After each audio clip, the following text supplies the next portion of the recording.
मुईस हुए थे। इनके 3-4 मुतालबात हैं जो मैं समझता हूं बड़े जायज मुतालबात हैं।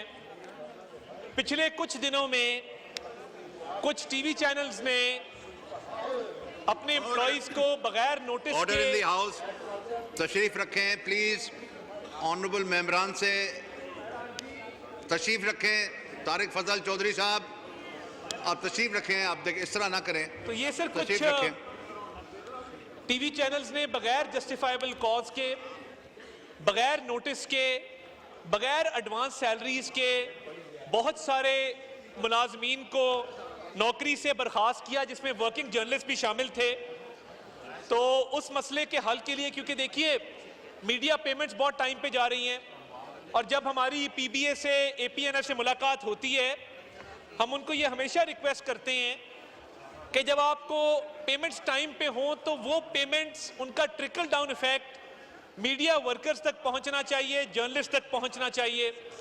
सर, इस ज़िमन में हमने अगले हफ्ते पीबीए के साथ और एपीएनएस के साथ एक मीटिंग तय की है, जिसमें आज मेरे पास पीएफयूजे का एक वफ्द आया था, जिसमें अफजल भट्ट साहब, जिसमें मजहर अब्बास साहब, जिसमें आसिफ बशीर चौधरी साहब, जिसमें सादत जुल्फिकार साहब, जिसमें मैडम नैयर, ये लोग शामिल थे। और इनकी मौजूदगी में हमने ये तय किया है कि जो चार्टर ऑफ डिमांड ये देंगे, अगले हफ्ते में मीडिया मालिकान के सामने वो रखा जाएगा और पीबीए और एपीएनएस के साथ ये मुतालबात डिस्कस करके उनका कोई देर पा हल जो है वो निकाला जाएगा।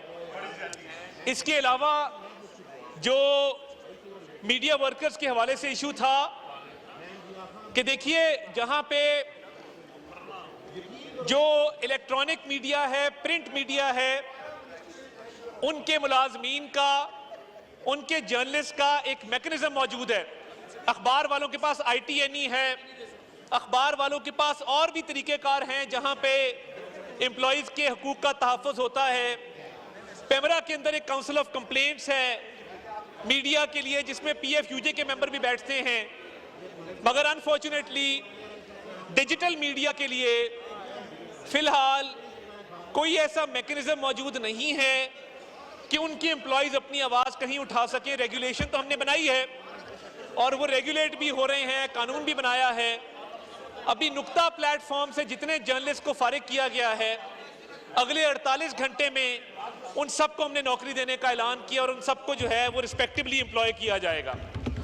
इसके अलावा जनाबे वाला, जो नेशनल प्रेस क्लब के ऊपर रेड किया गया था और मैंने बतौर वजीर इत्तलात उस वक्त ये बयान दिया था कि ये रेड इसी तरह है कि आपने मेरे घर पे रेड किया है, उस पे इंटीरियर वालों के साथ हमारी बातचीत चल रही है। कल तक की मैं मोहलत मांगता हूं इनसे। एनपीसी के ऊपर जो रेड था उस पे हम कल रिपोर्ट एक जमा करा देंगे और इनके साथ मिल के उसका वे फॉरवर्ड निकालेंगे। जैसे RIUJ वाला मामला हुआ Rawalpindi Islamabad union of journalist के साथ, उसका भी हल निकाला गया। तो तमाम नुमाइंदा बॉडीज, वो पीबीए हो, एपीएनएस हो, CPNE हो, पीएफयूजे हो, एनपीसी हो, अमेंड हो, ये तमाम बॉडीज, मैं इनको अपनी कॉन्स्टिट्यूएंसी समझता हूँ और इनके मसाइल का हल मेरी अवलीन तरजीह है। और मैं इनको यकीन दिलाना चाहता हूँ कि किसी के खिलाफ कोई विंडिक्टिव एक्शन नहीं है, बल्कि मैंने इन्हें वहाँ पे 1-2 मिसालें भी दी कि हम तमाम जर्नलिस्ट को, एंकर्स को, we hold them in high esteem और इंशाअल्लाह ताला इनके हकूक़ के तहफ़्फ़ुज़ को यकीनी बनाएंगे। बहुत शुक्रिया जनाबे वाला।